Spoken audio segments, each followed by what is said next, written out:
Welcome to Hamer Reviews. My name is Christopher Hamer, and today we're doing a bit of a day one initial review of the Apple Watch Ultra. I was kind of lucky; they delivered it first thing this morning at 8:30, so I've actually been wearing it for 14 hours and can give you a bit of a first impressions, but with actual use behind it, rather than just an unboxing. So having now worn it for 14 hours, yeah, it's kind of interesting. I've been a fan of the Apple Watch for quite a few years now, having joined the Apple Watch sort of club with the Series 4, which was the first Apple Watch that really interested me because unlike the Series 3s and so on, it had a different design with the screen, which I liked at the time, and also health features which were interesting to me as well, such as the ECG feature. Now, the Series 4 served me well. I wore it pretty regularly for 3 years, and then I moved on to the Series 7 last year. Now, I thought the Series 7 was going to be a bit of a step up. It was supposed to be a bit of a different watch, slightly larger screen, but in actual fact, to me, there just wasn't any kind of improvement. Yes, it has a slightly larger screen than the Series 4, but other than that, functionally, day to day, it was the same. The always on screen didn't even benefit me because I switched it off because I found the battery life was worse than my Series 4, and that just wasn't working for me at all. The Apple Watch Ultra is, however, a different beast. Now, Apple's marketed it at adventurer types, so mountaineers, divers, etc. Not a category I fall into myself, but they still had features that really piqued my interest. So for one, improved battery life, 36 hours, and so far I can attest that we're doing pretty well. I had this fully charged this morning at about 8:30 and I'm currently around 75% battery. That's pretty awesome, especially for a watch that was set up as well today. So the battery life is really good so far. I'm hoping that'll continue, but initial impressions are good. Obviously have the always on screen switched on, because there's no reason to turn it off. So that's nice. Clearly, it's got a completely different design as well. It's much bulkier, but not necessarily in the ways you'd expect. The actual design of the watch, if I just take the strap off, which we will talk about in a moment, the thing that gets me is it's like it's a Series 7, but with an additional couple of millimeters on top where the screen would be on the Series 7. So if I hold them up here, it does have the standard Series 7 design, but at the top it has this upward bezel, about 2 millimeters or so, and then on top of that you have the display. Now that means, first off, unlike all the other Apple Watches that I've used, this actually has a completely flat screen. Something I thought would bother me, but actually the polar opposite has been true. Using this today, I've just found it more natural to use the screen. It feels like it makes better use of the screen, and it's easier to type on as well, which is definitely a bonus in my book. I also really like how the crown is protected. Again, it's something I thought that would bug me, but actually using it today, it has a much more pronounced knurling on it, which means it's easier to grip, it's larger, and yeah, that actually I've preferred it already. The button on the side, it feels pretty much the same, to be honest with you, but we now do have the new button on the left-hand side too. Now, the button on the left can be programmed to various functions. Out the box, it's a stopwatch, I believe. I've changed it to activate the rather cool new function, where are we here? Just unlock the watch. To start backtrack. Now, backtrack's something they've implemented on the Series 8 and I think also on the Series 7 and some of the other watches, which basically uses the GPS to sort of almost throw breadcrumbs as you go for a walk or you're on a trail and want to be able to trace your steps to where you went using the GPS, compass, etc. It's a really nice feature and one I actually will make use of when I go out taking photos and in slightly more remote locations. Not necessarily the best of directions all the time, so actually it's a feature I find quite cool. At the time when they launched the watch, to me it felt like it was going to be exclusive to it, but it's absolutely not. It is on the other watches too. However, where this does have an advantage is, rather than just being limited to GPS, you can actually pick up some of the additional satellite constellations that are out there for positioning, which means it is more accurate. Ironically, despite being marketed towards the adventurer, they do make a thing about it being more accurate in cities, and that's something I'm certainly going to take advantage of too. For me, the Apple Watch is at its best with cellular functionality, which all of these Ultras have, because the ability to just leave my phone somewhere else and just take the watch is pretty awesome, especially in the summer. It's a hot day, you don't necessarily want to carry stuff with you. I love just being able to go out with my watches, and so this is really nice. Still connected to my phone. If I need to get hold of someone, still have access to, being able to pay for things. It's great. So it's nice that some functionality such as the GPS is going to be better on this. The health features have been improved on this, but again, that's across the Series 8 as well.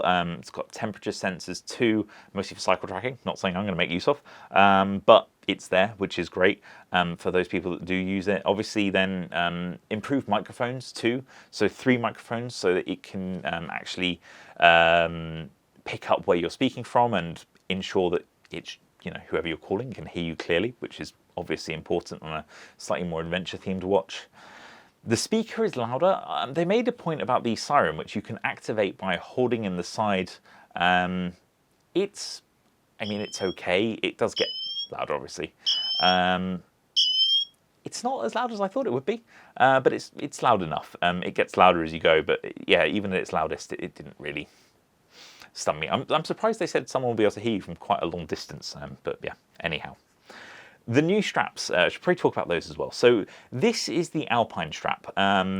Seems to be geared towards sort of mountaineers. It has an interesting design. It's kind of similar to these sports loops that I like, but it also has a bungee system and it uses a hook to secure it. So it still has some give, not as much give as the straps I usually use, but it is undeniably more secure and it's not going to come off your wrist.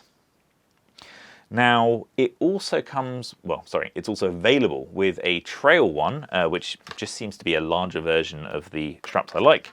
And there's also an ocean one for divers too. The only reason I got this particular Alpine strap is the only one that I could get with the day one release. I clearly was a little late to the website when it launched. But yeah, that's sort of one of those things. There are obviously more features on this watch, but they're not ones that I've really got to go into detail in, so because I haven't used them much yet. So I'm going to be hopefully doing a longer review if this one has any interest, and we'll go into that. But some of the things I also noticed was the screen is a lot brighter. I did briefly go out in some sunshine. We did have a few rays today, though not many. And the screen was noticeably brighter outside, which was great. I think it now goes up to 2000 nits peak brightness, so that's pretty cool. Alongside the brighter screen, we also have a new watch face. Quite like this one. It's the Wayfinder one. In default settings, it has things like elevation, compass heading, and so on and so forth. It displays a lot more information than many of the other watch faces that they've done in the past, really taking advantage of the larger screen on the Apple Watch Ultra. But I've been able to customize it a fair bit. I've added in the usual apps that I like to have on here. But I'm actually, I was really impressed by the amount of data it could give you. And I think if you're actually going hiking or so on, you really will find that useful, because the amount of data it's giving you at a quick glance is pretty cool. You can also, and this works on any of the watch faces, turn the digital crown whilst it's switched on in its normal mode, and it will go into night mode, which is essentially a red screen, so very little impact on your eyes when it's dark. It's actually a really nice touch, especially with these OLED displays. They look really good, and in this sort of red, you can see all the data that you need to see, but without taking too much strain on your eyes and stopping you from being able to see in darker conditions. So that's nice. Again, something I'm probably not going to use a huge amount, but quite cool that it's there. I did mention the action button on the side before in its international orange colour. The one thing that did bug me is when I was going through the settings on this, it is quite limited currently as to which functions it can execute. So it would be interesting to see if Apple decide to allow a little bit more customizability in the future, so that we're actually able to make that button do whatever we want, if we can perhaps use it to launch other apps and so on. Or just generally, if there's some customization allowed, so if you've got an app you like to launch it into a particular action, that's what I'd really like to see. Currently it's a bit more limited, but it's not bad. It's just sort of you feel like there's a button there, I should be able to do more with it. So that's it. Using this for 14 hours has been actually quite impressive. When I ordered it, I wasn't sure whether I'd want to keep it or not. And when I unpacked it this morning, I was also still not sure because it was quite big, it seemed quite heavy. But yeah, honestly, having worn it, it just doesn't feel that much heavier than the Series 7 did. And I actually think it looks kind of funky. It has a sort of retro look to it that I quite like. It's different to the Series 4 and Series 7 that I owned before. And I feel like, unlike the Series 7, which really I've only used for a year and I'm probably going to sell on now, I'm hoping this is going to be a bit more like the Series 4, that I end up using it for a few years, because it just is different, feels fresher, and that battery life, I have high hopes. I will probably leave the always on display on, but I might also switch that off, at which point it'd be interesting to see how much battery life this gets, because if I could push the Series 7 to, a day, and this is supposed to be able to do a day and a half with it always on, I wonder if I can get 2 or 3 days with it off without having to use the low power mode that they've made available too. So hopefully you found this recap of the Apple Watch useful. I don't think there's much more left to say. The box actually is kind of interesting. It's a lot smaller than what we've been getting before, so that's nice. It's a lot more compact. But yeah, that's it. I don't really have much more than that at this point, other than it's been a pleasant surprise. Don't get me wrong, I like a lot of Apple's products, but I've certainly been critical of them, and this is one I was kind of skeptical of and thought I'd be sending back, and I'm probably not now. So yeah, there we are. If you have any questions about it or anything you want to see a long-term test on, let me know, because it'd be interesting to see what the interest level is for that. Equally, if you haven't subscribed, please do, as that really helps me out. And yeah, give it a thumbs up if you enjoyed the video.